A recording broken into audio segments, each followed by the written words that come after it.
नमस्कार, स्वागत है आप सभी का। आप देख रहे हैं इंडिया डेली का डिजिटल प्लेटफॉर्म। आपके साथ मैं हूं मोनिका सिंह और मेरे साथ है भारतीय जनता पार्टी के नेता सूरज सोनी जी। सूरज जी, बहुत बहुत स्वागत है आपका। जी, राजस्थान में मतदाता सूचियों में कथित हेराफेरी का मामला एक बार फिर से जो है गूंज रहा है और इसे लेकर कांग्रेस पार्टी ने कहा है कि वो अदालत का दरवाजा भी खटखटाएंगे। बहुत संगीन और गंभीर आरोप कांग्रेस लगा रही है। नेता प्रतिपक्ष टीकाराम जूली ने कहा है कि लोकतांत्रिक प्रक्रिया को कमजोर करने की एक साजिश हो रही है। देखिए मोनिका जी, वैसे तो विपक्ष का काम है कि कुछ न कुछ वो कमियां ढूंढती रहे और इस कमी ढूंढने के क्रम में कई बार वो अंधेरे कमरे में से काली बिल्ली ढूंढने की कोशिश करती है जो वास्तव में उस कमरे में होती ही नहीं है। तो वही हाल क्या है कांग्रेस का रह गया इस समय। अभी जो पूरे देश के अंदर चुनाव हुए, उन चुनावों की बौखलाहट, मुंबई महानगर पालिका के चुनाव के अंदर बुरी तरीके से हार की बौखलाहट, और उससे पहले विभिन्न राज्यों और लोकसभा में हारने के बाद में ये मुद्दा विहीन हो गए।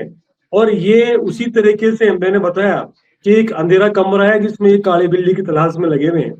तो ये ऐसी चीजों को ले लेकर के आते हैं जो धरातल के ऊपर जिनका कुछ भी जो है वो स्कोप नहीं है। और ऐसे ही इन्होंने एक दो जगह है जो कुछ खामियां निकाली है इन्होंने, वो सब टेक्निकल खामियां हैं।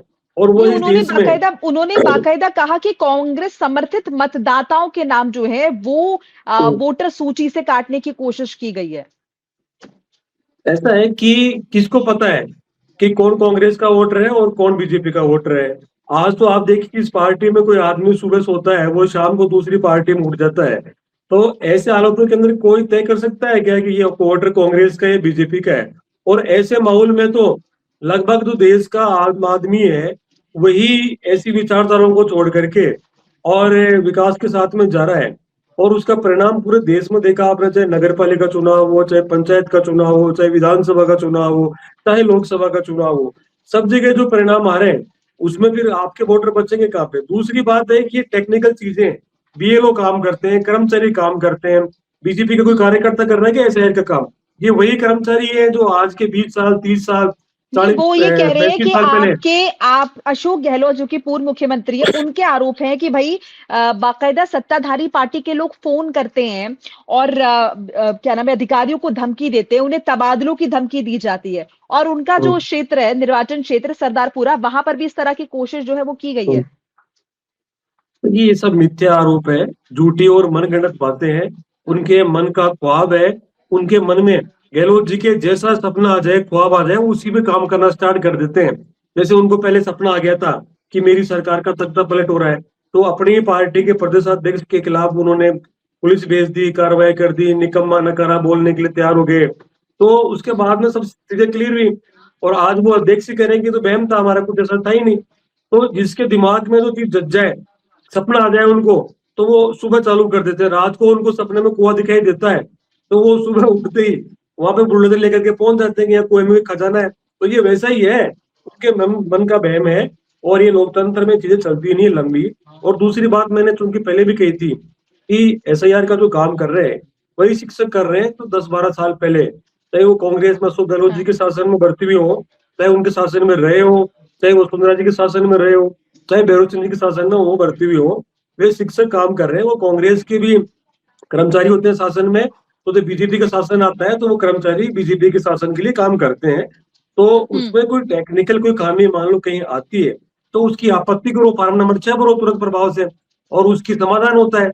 हर वो तो ऐसे अदालत जाने की बात कर रहे हैं, आपको वो तो सुनवाई का अदालत अधिकार जाने दिया, की बात वीडियो कर रहे हैं। वीडियो सुनवाई कर रहा है, वीडियो कह रहे सुनवाई कर कोर्ट रहा है। चले जाएंगे, कोर्ट जाने की बात कर रहे हैं। कह रहे हैं कि इतना हम ज्यादा बातें यहाँ पर करते गड़बड़ हैं। चल रही देखिए है, मोनिका अदालत जी, चले जाएंगे। हाँ, मोनिका जी आपको याद होगा राहुल गांधी ने बिहार चुनाव से पहले कितनी तरीके की बातें की, हम कोर्ट में जाएंगे, वो जाएंगे। गए एक बार भी? कोर्ट तो छोड़िए, आप निर्वाचन आयोग ने बुलाया इनको तो भी नहीं गए वहां पे। आज भी बीएलओ के बाद में वीडियो में सुनवाई का अधिकार सबको है। किसी का नाम काटा जा रहा है तो वो वीडियो के यहाँ अपील कर सकता है, जिला निर्वाचन अधिकारी के यहाँ अपील कर सकता है। और उससे भी नहीं हो तो जो स्टेट निर्वाचन अधिकारी है वहां अपील की जा सकती है। बताओ कितने लोग गए, कितनी बार जूली जी गए, कितनी बार गहलोत जी गए, और नहीं, जिसका उन्होंने नाम कट रहा है। राज्य निर्वाचन आयोग को बाकायदा फोन किया अशोक गहलोत ने और मामले में एक्शन लेने की बात कही, अपील की है, मतलब उनको भी ये मैटर दिया और ये भी कहा है कि हाँ तो ये चेतावनी किसके कटा है चेतावनी वो भी। कह रहे हाँ। हैं। नवीन वाजन जी ने कहा है लाओ मुझे दो कि जिसके कटे नाम ऐसा आदमी जो सामने मौजूद है तो लाओ उसका। तो अभी तो एसआईआर खत्म भी नहीं हुई है, अभी तो कहीं नहीं जुड़ रहा है तो जुड़वा लो उसका। और आप जो है बाद में लकीर पीटते फिरेंगे ये था वो था, आप तथ्य तो आए ना। भाई किसी कालूराम का नाम कटा है, किसी गोविंद का नाम कटा है, किसी सलीम का कटा है, किसी अब्दुल का नाम कटा है, तो वो प्रेजेंट है मौके पे दिखाए जा करके। और 2002 में 3 में जिन्होंने वोट नहीं किया हो और उनका भी कहीं कोई ऐसी लड़की आ रही है, बहू है जिसके उसके शादी से पहले के जब वोटिंग लिस्ट में नाम था वो ला के दिखाओ, हो रहा है, सबका काम हो रहा है। तो एसआईआर में सहयोग करना चाहिए बजाय आरोप लगा करके। वे कर्मचारी नहीं, जो रात दिन अपने परिवार को लेकिन छोड़ के। सूरज जी इतना इतना सूरज जी इतनी स्पेसिफिकली कंप्लेन करना, ये थोड़ा आपको लगता नहीं? वो कह रहे भाई फॉर्म 7 जो है पहले से जो भरा हुआ है वो बीएलओ को दिया गया है, इस तरीके की बातें। फिर एक एरिया वाइज वो बता रहे हैं, फिर वो ये बता रहे हैं कि तबादलों की धमकियां भी दी जा रही हैं। इस तरह की बातें तो बहुत स्पेसिफिक है। ऐसा नहीं लगता कि आपको वाकई में जो मतदाता हैं वो उनकी बात पर यकीन करेंगे? नहीं नहीं नहीं, ये सब मिथ्या और मन गणत बातें हैं, इन पे कोई बिलीव लेवल नहीं है। मैं तो ये कह रहा हूँ कि वो कर्मचारी अपना परिवार छोड़ करके इस प्रक्रिया में लगे हुए हैं, उनको सहयोग करना चाहिए। और तमाम वे लोग जो एसआईआर से होकर निकल रहे हैं उनके लिए तो बहुत अच्छी सुगमता आ रही है ना, सरकारी योजनाओं के लिए भी आगे लाभ लेने के लिए तो सब लोग कर रहे हैं। किसी का कोई नाम किसी भूलवश कटता है या इस कारण से कटता है कि वो अपने मतदाता सूची के नंबर नहीं दे पा रहा है, या वो अपने सबूत पीछे के जो प्रूफ है आईडी कार्ड वगैरह वोटर जो निर्वाचन आयोग ने दिए वो नहीं दे पा रहा है, तो उनके लिए समय बढ़ाया हुआ है, वो ला के दे दे। अच्छा, तो ये एक आपके बार ये समय देखने बढ़ाने वाली माता बात कि है, मैं आपको बता दूं, मैं आपको जानकारी दे दूं कि इस पर भी आरोप है कि ये जो आप लोगों ने मियाद बढ़वाई है, जो एसआईआर की जो मियाद बढ़ी है, इसके पीछे भी यही मंशा है कि अगर मियाद बढ़ेगी तो जो जो गड़बड़ नहीं हो पाई है वो अब हो जाए। देखिए वो मैंने जो शुरू में कहा था वो वही पहुंच जाते हैं काली बिल्ली की तलाश में।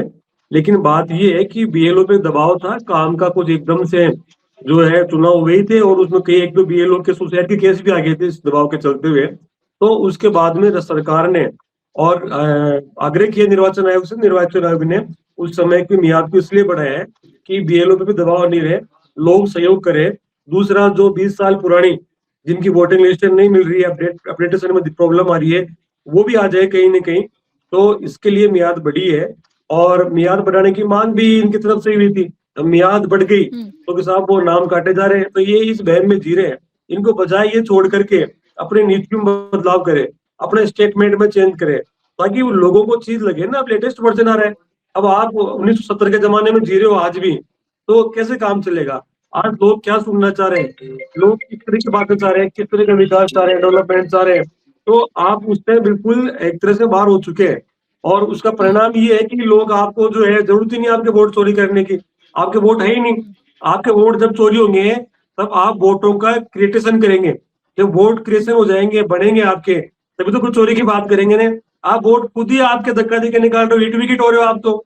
आपके जो लगातार बयान आते हैं वो ऐसे बयान आते हैं आपके, ताकि या तो कोई लेकिन देश के सूरज विरोध में जी, होते हैं। अभी आपको अभी तो आपको जेएनयू का लगता प्रकरण आया है। नहीं कि अगर लगातार इस तरीके की बातें सामने आएंगी, जो आपके हिसाब से नैरेटिव सेट करने की कोशिश कांग्रेस पार्टी कर रही है झूठा, लेकिन अगर लगातार इस तरह की बातें आएंगी तो ये नैरेटिव पक्का नहीं हो जाएगा? क्योंकि लोगों के बीच भ्रम की स्थिति पैदा नहीं हो जाएगी कि वाकई में वोट चोरी हो रहे हैं, या फिर वाकई में लोगों के नाम कट रहे हैं, या फिर इस तरीके की हेरा फेरी हो रही है, इलेक्शन को इन्फ्लुएंस करने की कोशिश की जा रही है? देखिए मोनिका जी, जमाना बहुत आगे बढ़ चुका है, हर आदमी के हाथ में मोबाइल है, आज कोई अफवाह में नहीं आता है। और आप ये देखिए कि आपके मोहल्ले में मैं बोलूं कि चोर आ गया, चोर आ गया, चोरी कर ली, तो जिसके घर पे चोरी हुई, तो सामने आएगा ना। एक गली में, दो गली में, तीन गली में, 1 घंटा 2 घंटा में क्लियर हो जाएगा किसके घर पे चोरी हुई भी है नहीं हुई, चोर आया है नहीं आएगा। तो ये इस तरह के चलते नहीं है। आज एआई का जमाना है और इस जमाने में लोग बहुत सजग है, सतर्क है और अपने आप के अंदर जो है बहुत अवेयर रहते हैं। और इस अवेयरनेस के माहौल में ये तो नैरेटिव सेट करने की कोशिश है, ये बहुत बीते जमाने की बात उठी है। अब तो इनको कुछ काम करना पड़ेगा, अपनी विचारधारा तय करनी पड़ेगी। आज भी गरीबी हटाओ आंदोलन जो है नारा दे करके जो 1967-67 में जीतते थे, ये आज भी उसी बात को लेकर रिपीट करेंगे तो ये चलेगा नहीं है। लोग जो है बहुत आगे बढ़ चुके हैं और लोग पढ़ लिख के गए हैं। जब लोग पढ़े लिखे नहीं थे तो इन्होंने इनको कास्ट और धर्म में बांट करके और शासन प्राप्त किया है, और आज वो हाशिए पर है, तो वो उनकी बौखलाहट है, और ये इस तरह की कोई बातें सब निराधार है। मैं इन आरोपों को सिरे से खारिज करता हूँ। अच्छा, आपके हिसाब से क्या ये डिफेंसिव कदम है विपक्ष का? क्योंकि जैसे कि आपने पहले जिक्र किया कि भाई महाराष्ट्र में क्या हुआ, बीबीएमसी के इलेक्शंस में हमने देखा, या फिर उससे पहले बिहार के चुनाव हो या दूसरे राज्यों के चुनाव हो, तो इसीलिए वो डिफेंसिव मोड है कि अगर कहीं हम हार ना जाए तो इससे पहले ये बता दें कि ये चुनाव इन्फ्लुएंस हुए, आपके हिसाब से? देखिए, डिफेंसिव मैं नहीं कहूंगा, मैं तो ये कहूंगा कि नेतृत्व विहीन जो विपक्ष है वो मुद्दाविहीन हो चुका है। आज इनका जो नेतृत्व है, तो जब ऑफलाइन बातें करते हैं बैठ के, तो ये कांग्रेस पार्टी के जो सीनियर लीडर है वो भी पूछ नहीं है कि हमारा नेतृत्व कैसा है। तो जब नेतृत्व के अंदर है इस तरह की विचारधाराएं रहेगी, तो ये मुद्दा विहीन हो गए हैं। तो ये कोई भी मुद्दा आता है तो उसको लेकर के स्टेट में भी कई प्रकार के नेता है। गहलोत जी का अलग गुट है, जूली साहब का अलग गुट है, डोटासरा जी का अलग गुट है, पायलट साहब का अलग गुट है। तो ऐसे गुटों के बीच में कोई भी चीज आएगी तो पहले मैं की ओर के अंदर एक स्टेटमेंट दे देते हैं, और बाद में जब ये ट्रोल होते हैं तो फिर बैक भी होते हैं। आप बताओ, राजस्थान में पिछले 6 महीने में कितने कितने मुद्दे लेके आए नैरेटिव सेट करने के लिए, और सब में इनको बैक होना पड़ा बाद में। तो जो तथ्य होते हैं, तथ्य के आधार पर कोई बात कही जाती है तो उसकी सच्चाई भी की जड़ में जाया जाता है। लेकिन केवल आप जो है अपनी आशंकाओं के आधार पे और अपने जो आए हुए मन के वहम को दूर करने के लिए अंधेरे कमरे में जाकर के काली बिल्ली की तलाश करेंगे, तो मैं समझता हूँ कि ये चीजें जनता के सामने आती है, और लाइट जलाने के बाद में मालूम चलता है कि उस कमरे में कोई बिल्ली नहीं है। हालांकि सूरज जी, के नैरेटिव अकेले राजस्थान में नहीं है, तो तमाम राज्यों में विपक्ष द्वारा ये कॉमन एक मसला है। और जैसे आपने जिक्र किया अलग अलग गुटों का, अभी तो फिलहाल सारे गुट एक ही, इस कम से कम इस मसले पर तो एक साथ नजर आ रहे हैं। बहरहाल बहुत बहुत शुक्रिया आपका हमारे साथ जुड़ने के लिए, अपनी कीमती राय साझा करने के लिए बहुत बहुत शुक्रिया।